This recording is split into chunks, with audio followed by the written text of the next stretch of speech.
Welcome to the Milliwatts channel. Today we're going to be looking at a 1971 Ludwig drum kit.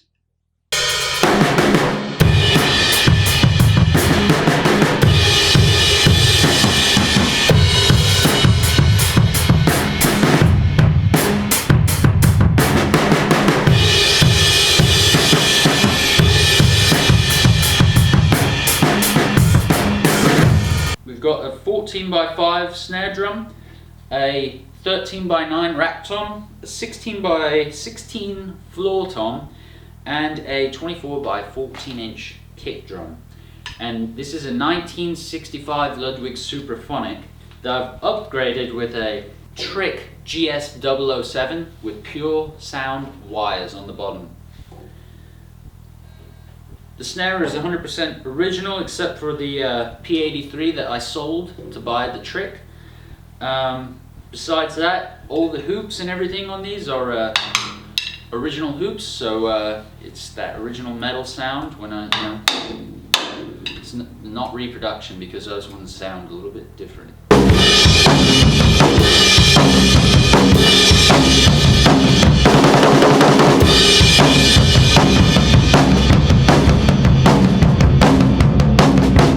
Using all DW9000s for all of the cymbal stands, the tom stand, the snare stand, the hi-hat, the kick pedal, all DW9000. That way I don't ever have to worry about it, it's just the best. Another little cool trick that I do is I don't put the little clamp on the top of the cymbals.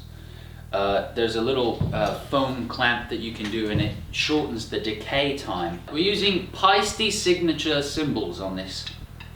We've got an 18-inch power crash, a 20-inch power crash, and we've got dark, crisp hi-hats that are 14 inches. I'm using a Gibraltar clutch on the hi-hat, which is the new improved design that doesn't make your hi-hat slip.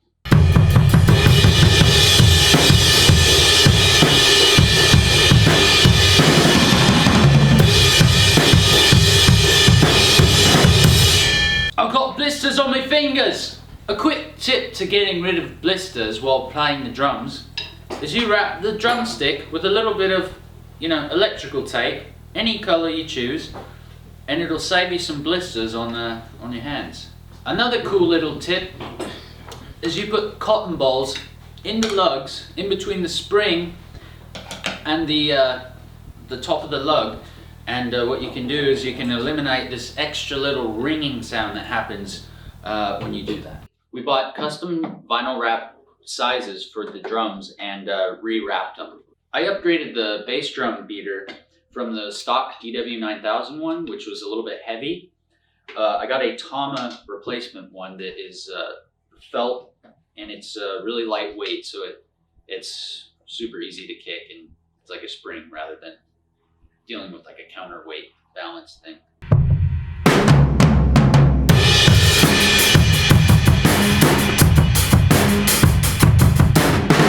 Another little cool tip that I like to do is I put the, I have this DW9000 tom stand that's fully adjustable, so I can put the snare and the tom rim to rim, so you don't actually you won't ever hit this part when you're trying to roll up.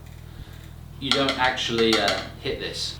I'm using all Remo heads on this. Power Stroke 3 on the kick drum.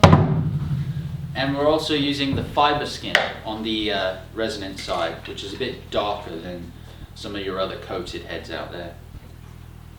On the toms, we're using all coated heads. We're using Emperors on the top and Ambassadors on the bottom. That's a pretty standard, like John Bonham trick. That's the way John Bonham used to do it. It was Emperors on top, Ambassadors on bottom, and that's what I'm doing. On the snare drum here, we've got the Emperor X, and I bought that's just because they had an Emperor X at the store. I was going for an Emperor, but the Emperor X has an extra little dot, a black dot on the snare drum right in the center, which makes your drum last longer. The head lasts longer that way.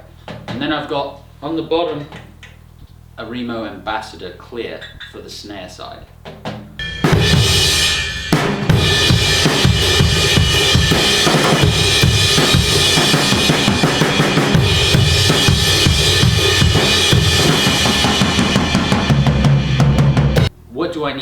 actually play the kit. You know, like the legs on here. I sold the original legs that were rusted and didn't have any rubber on the bottom, and I was able to sell them for the same price as the new upgraded Ludwig replacement part. So everything I've done is so that everything's solid. I don't have to worry about, you know, the seat falling down or the, you know, the things slipping. When everything's 9000 DW, it just stays in place. Recording using a Shure SM57 on the kick drum, another one of those on the snare drum, a Rode K2 on the overhead, which is a tube mic, and we've got an AKG D222 as the room mic, down low in front of the kick drum, about 3 feet away.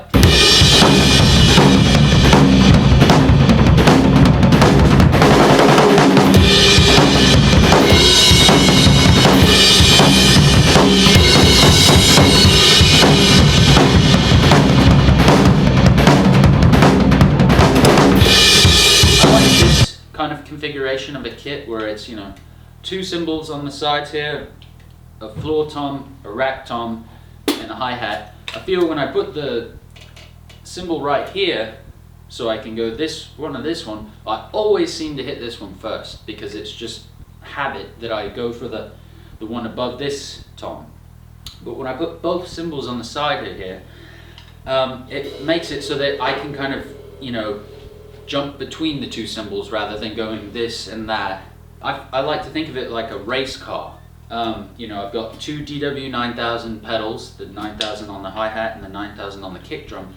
And when I sit down at this thing, everything I've done is to make it easier to play.